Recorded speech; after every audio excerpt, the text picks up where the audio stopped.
Olá pessoal, tudo bem?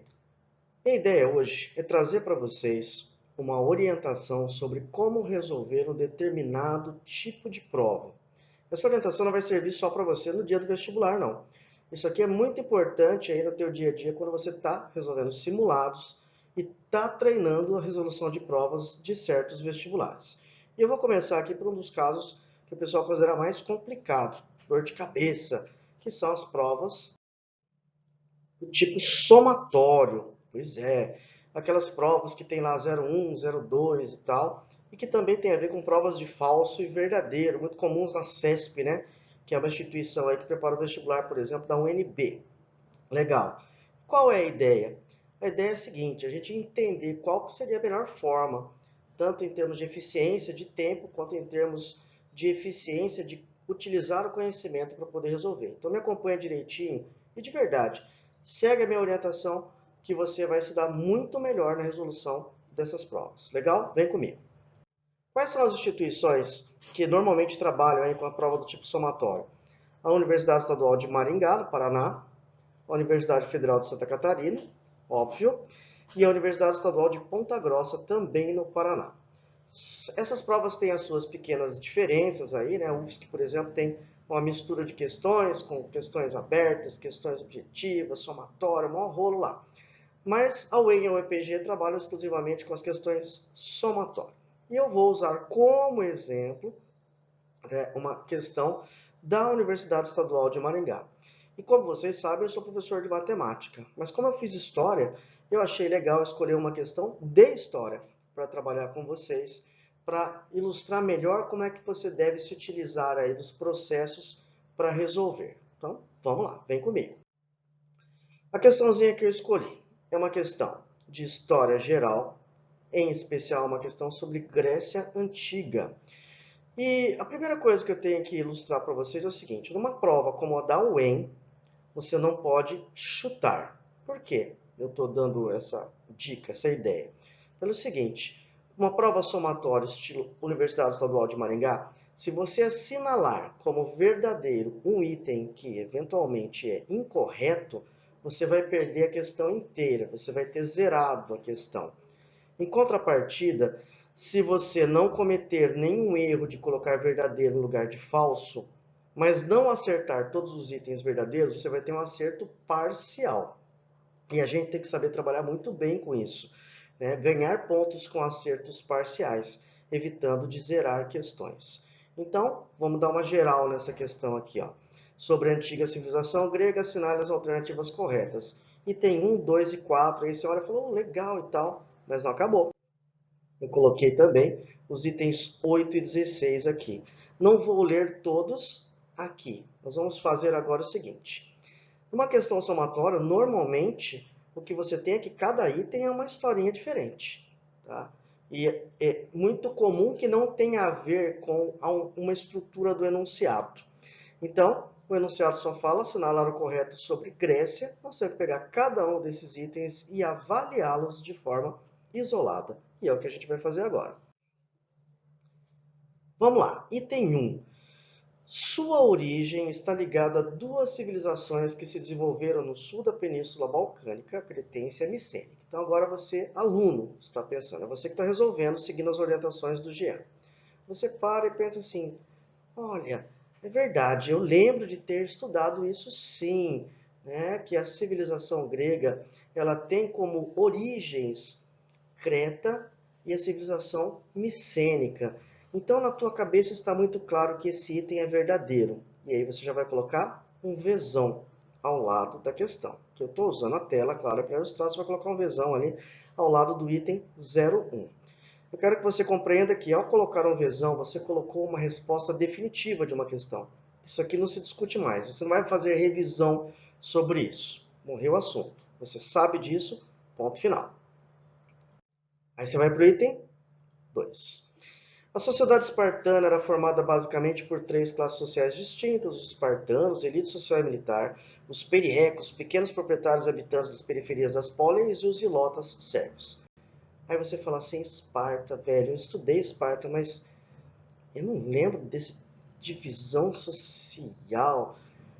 Cara, Putz, meu, tá borbulhando aqui na cabeça, peraí, deixa eu parar para pensar nisso. Negativo.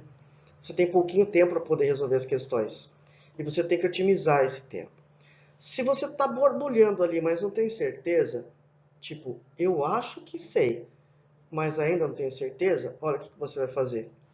Você vai colocar uma interrogação ali ao lado do 2. Essa interrogação significa que depois você vai voltar nessa historinha. Por enquanto, você vai deixar ela em aberto. E pronto. Pula para o próximo item. O próximo item diz lá: a Lei das 12 Tábuas, promulgada em 450 a.C., era considerada a Constituição da Grécia Antiga. Aí você fala: meu, esse cara é tão louco, velho. Lei das 12 Tábuas, isso aí é Roma, eu tenho certeza, eu lembro, isso aí é falso. Falso é que nem verdadeiro para você, é convicção no item. Então, quando você colocar o teu F ali no cantinho, ao lado do 04, significa que você está colocando uma convicção e esse assunto está morto para você. Esse item já era. Legal? Você está entendendo? Verdadeiro e falso significa eu não mexo mais com isso porque eu tenho certeza. A interrogaçãozinha significa depois nós vamos passar por isso de novo. E será que tem algum outro procedimento? Olha o item 8. A famosa Batalha de Poitiers foi a mais sangrenta das batalhas ocorridas durante a guerra entre Atenas e Troia, deixando aproximadamente 10 mil mortos. Aí você para e fala, meu, Batalha de Poitiers, cara, eu nunca ouvi falar disso. Será que eu pulei essa parte do conteúdo? Cara, eu não sei do que se trata. Opa! Quando você não sabe do que se trata, pessoal, não é nem V, nem F e nem interrogação. Interrogação é a dúvida de talvez eu saiba. É dúvida.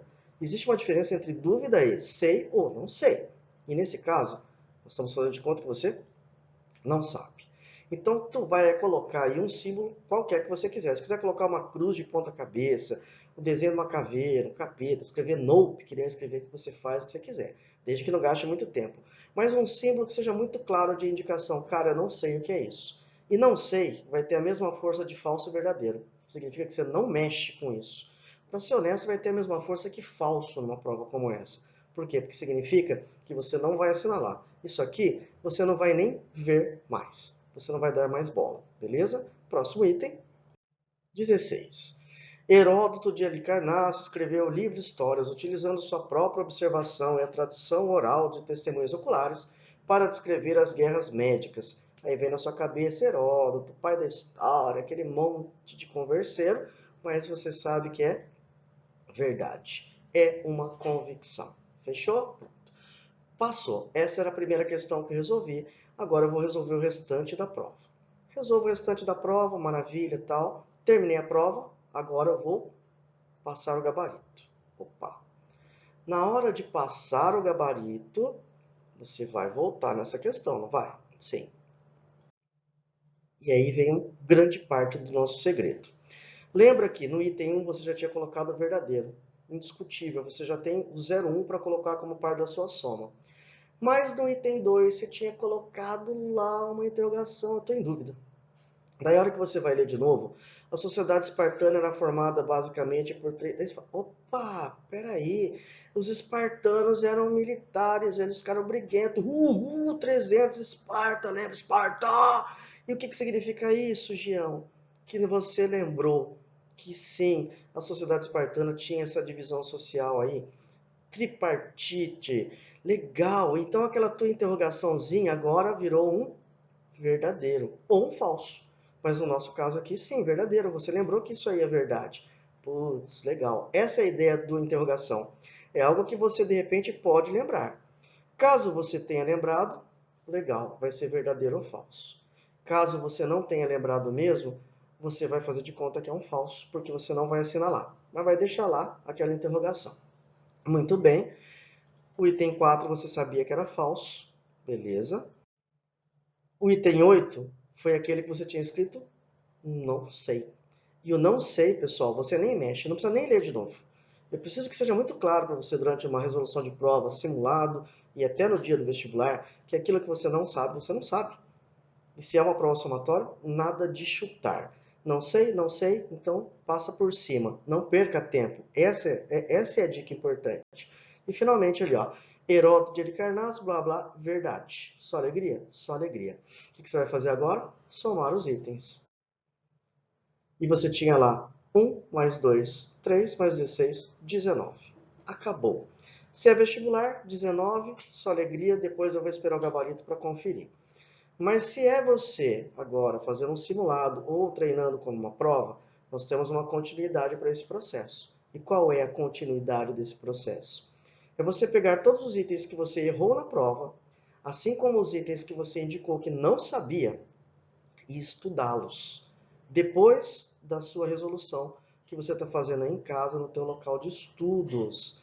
Por quê? Porque é importante que você utilize a prova para aprender. Ao invés de você se sentir triste com o erro que cometeu, o que é que você vai fazer? Ah, eu errei isso? Ah, eu não sabia isso? Então deixa eu ver o que é. Muito bem. Terminou a prova, conferiu o gabarito, viu que estava errado, viu que você não conseguiu resolver, o que você vai fazer agora? Estudar. E de preferência logo na sequência da sua prova. Como, por exemplo, no item 8, a famosa Batalha de Poitiers, famosa escambau, eu não sei o que é isso, mas entra na internet, digita lá Poitiers, olha o que vai aparecer. Uma batalha em 1356 entre a França e a Inglaterra, não tem nada a ver com Atenas, Troia e assim. E aí você estudou o itemzinho, aprendeu com um erro ou com algo que você não sabia. Pessoal, é assim que você vai resolver uma prova, questões somatórias de forma eficiente. Depois a gente vai fazer tutoriais sobre outros tipos de prova. Mas nesse momento eu quis deixar bem claro uma forma muito importante, legal, tá? Bem pensada para você aplicar aí na resolução de uma provinha do estilo somatório. Tá? Nosso trabalho envolve mentoring educacional, significa orientação em todos os níveis que você pode ter de estudo, aí, desde o socioemocional, aquele que envolve conhecimento. Então acompanhe a gente aí nas redes sociais, pessoal. Estamos lá no Instagram, no Facebook, no YouTube, no Telegram. E é importante que você vá acompanhando essas diquinhas aí e vá aplicando. Legal? Até a próxima dica. Beijos do Jean. Tchau!